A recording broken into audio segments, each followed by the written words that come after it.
Hello. Hello and welcome. I'm Bruce Berger, Professor Emeritus at the University of Alabama and Research Director for the Planck Center for Leadership in Public Relations, which is at the University of Alabama. I'm really pleased today to share with you some key findings from our latest leadership research project that we call the Planck Center Report Card on PR Leaders 2017. This biennial study of PR leaders was sponsored by the Planck Center and by Heyman Associates, which is a leading communication executive search firm based in New York City. Let me begin with just a few words about Betsy Planck and the Planck Center for Leadership in Public Relations. Betsy began a career in public relations in 1944 at a time when the profession was almost totally male. And she became a legend in public relations. In fact, she was often referred to as the First Lady of Public Relations. She was the first woman to serve as president of PRSA. She was the first woman to co-chair the Commission on PR Education.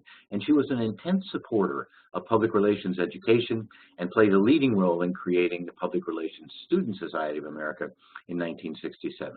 And she was a mentor to hundreds of folks, young and old, in our field. Created in 2005, the center today has 28 board members, leading professionals and academics, and we conduct a growing number of programs in support of our mission, which is to recognize and help advance leaders and mentors in the profession and in education. These programs include things like the online platform magazine, which is for national PR students, summer educator fellowships for teachers, the annual Milestones in Mentoring Gala in Chicago that recognizes and celebrates top mentors, among other programs.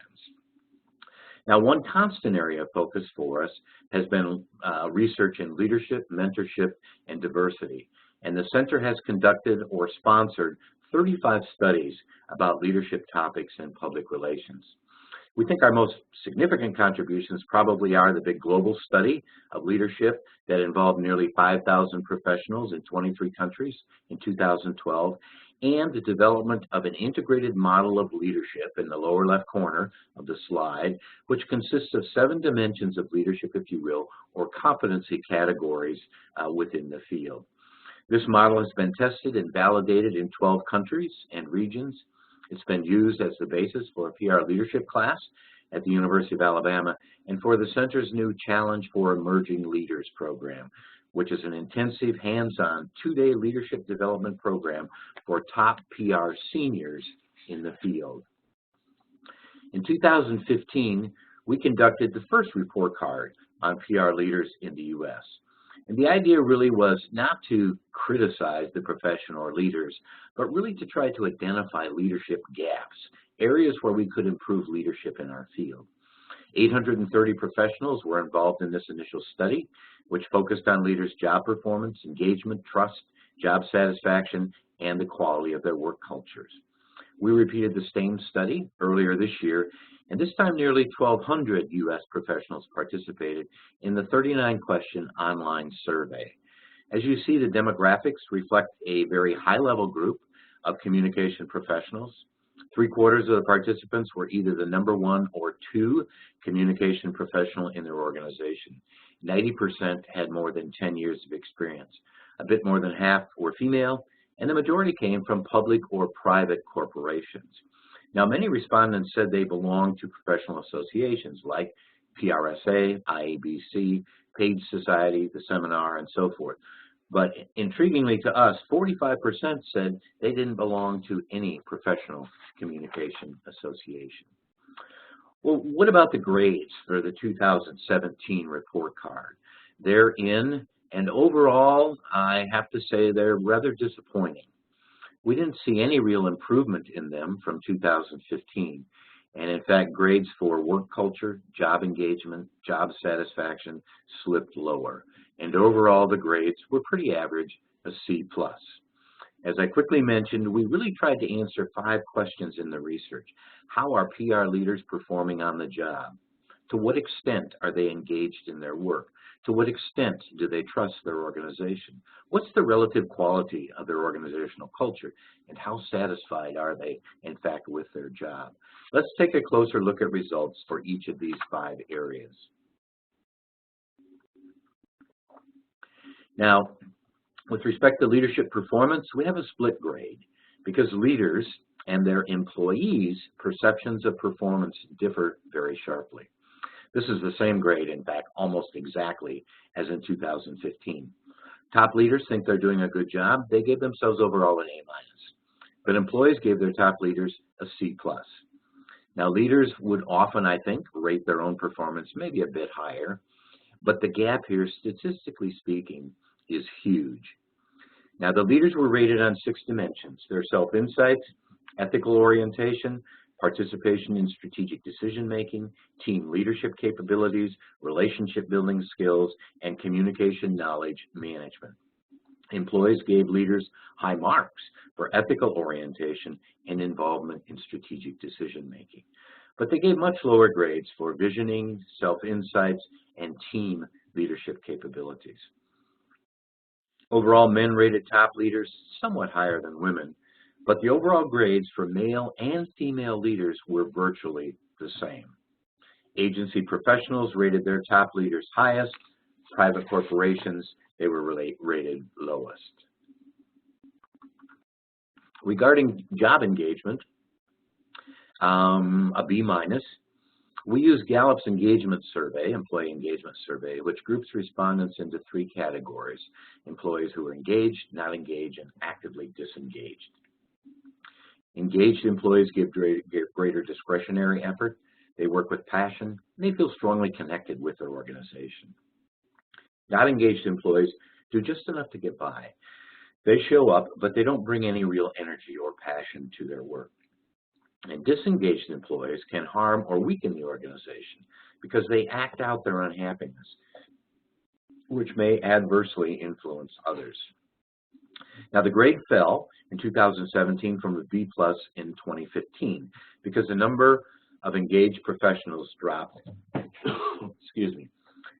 Percentage of engaged professionals dropped nearly 3 points, from 59.7% to 57.2%. And while nearly 3/4, or 71.7% of top leaders were engaged, only about half of their employees were. Now, the decline largely is tied to lower engagement levels among women. In 2015, more women, 61.3%, were engaged than men, 57.9%. But in 2017, more men, 62.1%, were engaged than women, 52.9%. In the non-top leader group, less than half of women were engaged, 46.4%, and nearly 1 in 10, 9.7%, was actively disengaged. Turning to trust, the trust score was virtually the same as in 2015, a C+. 6 items were examined here, and highest trust marks were given to the trust in the organization's skills and abilities to accomplish goals and to be able to compete successfully in the global marketplace. Lower marks were given to trusting the organization to keep its promises to employees and to valuing employees when big strategic decisions are being made. Trust levels among women were significantly lower, especially for taking employee opinions into account when making decisions and to having concerns for employees when big strategic decisions are being made. Trust levels were highest in agencies and lowest in private corporations. Looking at organizational culture, and culture here really refers to the internal environment, the processes, the structures that help or hinder communication. The grade fell from a B- to a C+. How the CEO valued and understood PR was rated higher than that of other functional leaders in the organization, and other cultural elements like shared decision-making, two-way communication, diversity were graded much lower. Women rated all cultural elements lower than men, significantly lower than men, and shared decision-making received one of the lowest scores in the survey for women. Culture was rated highest in agencies, lowest in private companies. And you're starting to see a pattern there in terms of type of organization. Okay, job satisfaction, the last category here. Job satisfaction also fell from a B- in 2015 to a C+ this year. The percentage of those who were satisfied or very dissatisfied or very satisfied declined nearly 5 points, from 66.7% to 61.9%. More men, 65.9%, than women, 58.3%, were satisfied or very satisfied with their job. More than 1/4 of women, 26.8%, were dissatisfied or very dissatisfied with their job, an issue across all types of the organizations that were in our study. Satisfaction was highest in nonprofit organizations and lowest in private corporations. Now, job satisfaction is directly influenced by trust and engagement, and indirectly by leaders and culture.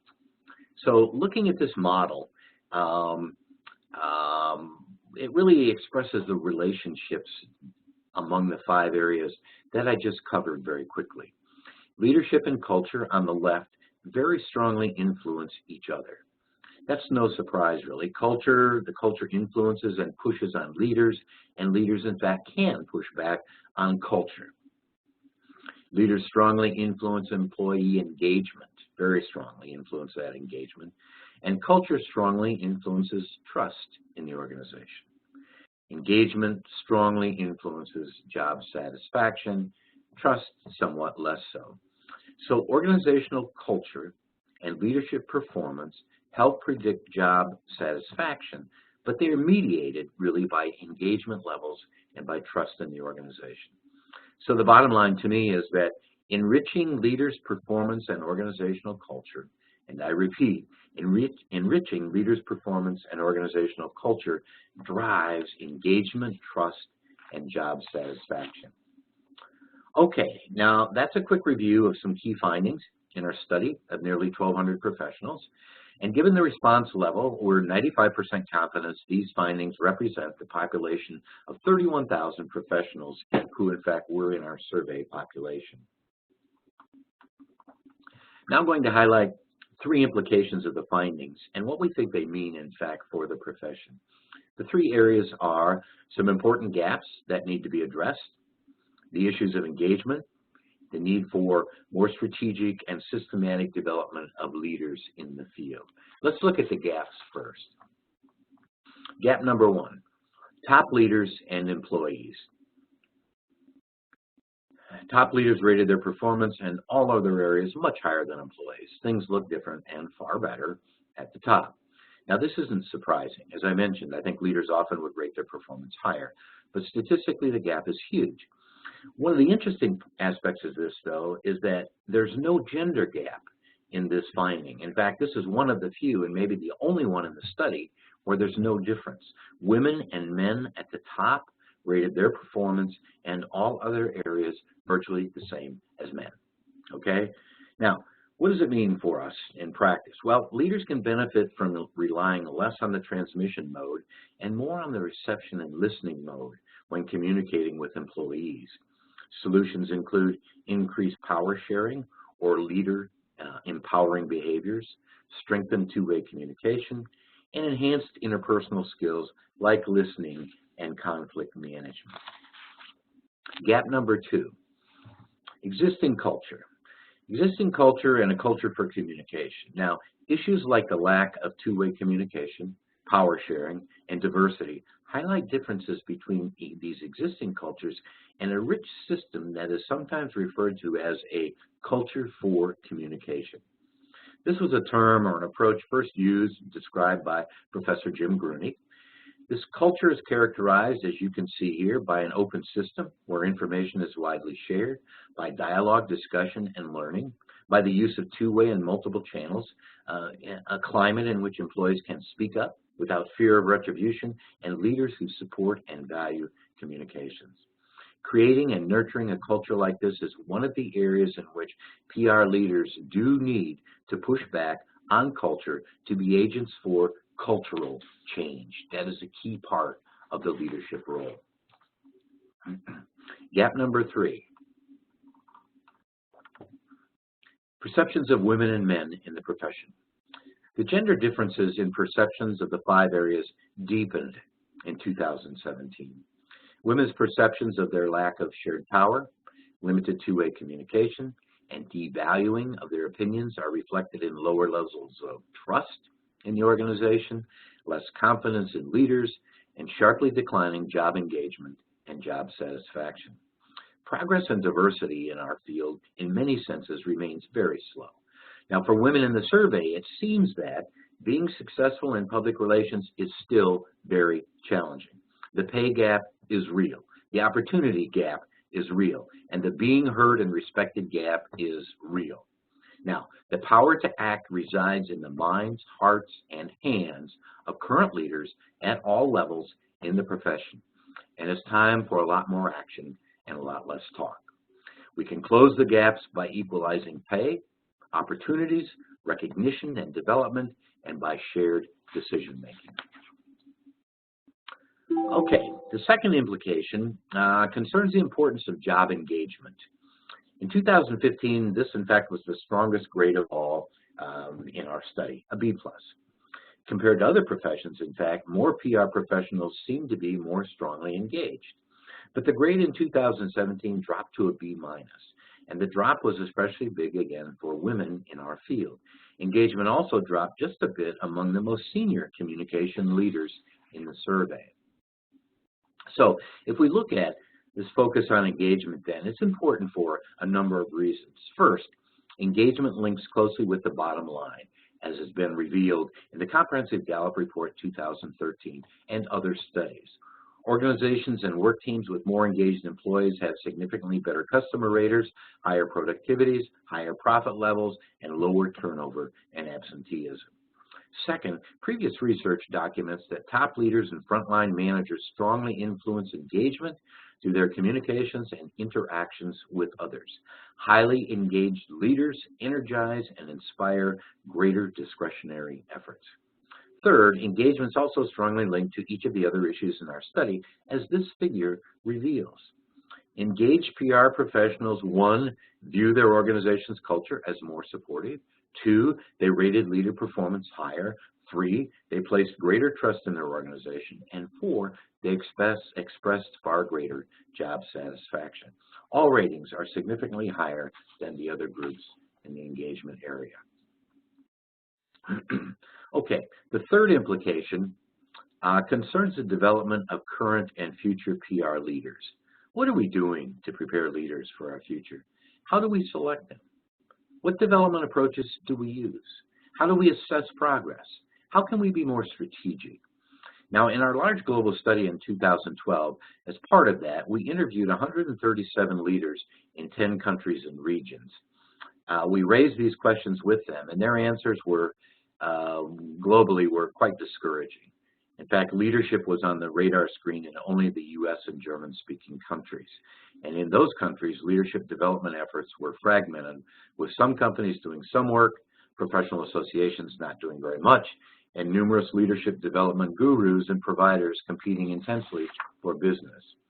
Now, as you can see in this slide, leadership, strategic and systemic development is important because the journey to leadership is lifelong. There's no expiration date for leadership development. There's no expiration date for leadership learning. And as we develop different capabilities, we enrich our capacity in each of these 5 stages.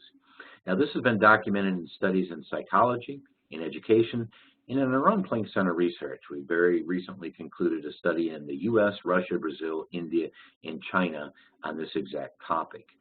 Now, overall, the 5 strongest developmental influencers throughout the phases are, as listed in the upper right-hand corner, mentors, one's ability to think reflectively and be self-aware, meaningful work involvement, diverse group experiences, and life events and experiences. Now, some of the best leadership development work today occurs in large organizations, according to Aon Hewitt. Such companies like IBM, Procter & Gamble, GE, 3M, and so on. Aon says that 1/3 of organizations do very little leadership development. Okay? Another third take a pretty standard approach. They prepare an annual development plan for high potentials and conduct a performance review. The 1/3 best-in-class companies do 3 things differently. First, they see leadership development differently. They have a vision for it. They see it as a continuous process, lifelong learning, development forever. Second, development is a strategic asset. Existing leaders are accountable for developing and carrying out talent pool plans, preparations, and evaluations. These become part of the overall strategy and culture of the organization. And existing top leaders are responsible for modeling the way and exemplifying values. Third, best-in-class companies possess a measurement mindset. They measure many aspects of it: talent tracking and movement, retention, levels of engagement, onboarding experiences, and so forth. Finally, what's at the core of leadership development? Our research around this question was used to develop a PR leadership course for seniors at Alabama, and we spent a lot of time reading the work of real specialists in the field, university leadership development experts who focus on this very much. We've obviously reviewed our own research. We've taken a look at what the Page Society has done in this regard, PRSA, and we've spoken with experts at the Center for Creative Leadership, one of the best leadership resources I think we have available today. And what we documented is 6 core areas for leadership development. They emerged really quite consistently in our research, and they're indicated here. Self-awareness is highlighted because it may be the most crucial capability of all. We also learned, interesting, and with respect to students, that the 2 best predictors for students to become successful leaders in our field in the future are, number 1, the extent to which they've carried out leadership roles in many respects in high school and college, and 2, the extent to which they have the opportunity to take advantage of and gain from special leadership development opportunity in classes, workshops, internships, and mentorships. Okay, I'm going to close it here. I want to thank you very much for your attention. We plan to conduct the next leadership report card research in 2019. Meanwhile, we all have some work to do, I think, to advance leadership in public relations, which is the whole purpose of this study, to identify areas for improvement in order to advance us in the field. And as Bill Heyman said upon the release of these results, he said, the bottom line is we need to be bigger leaders. And I think he's right there. Thank you very much.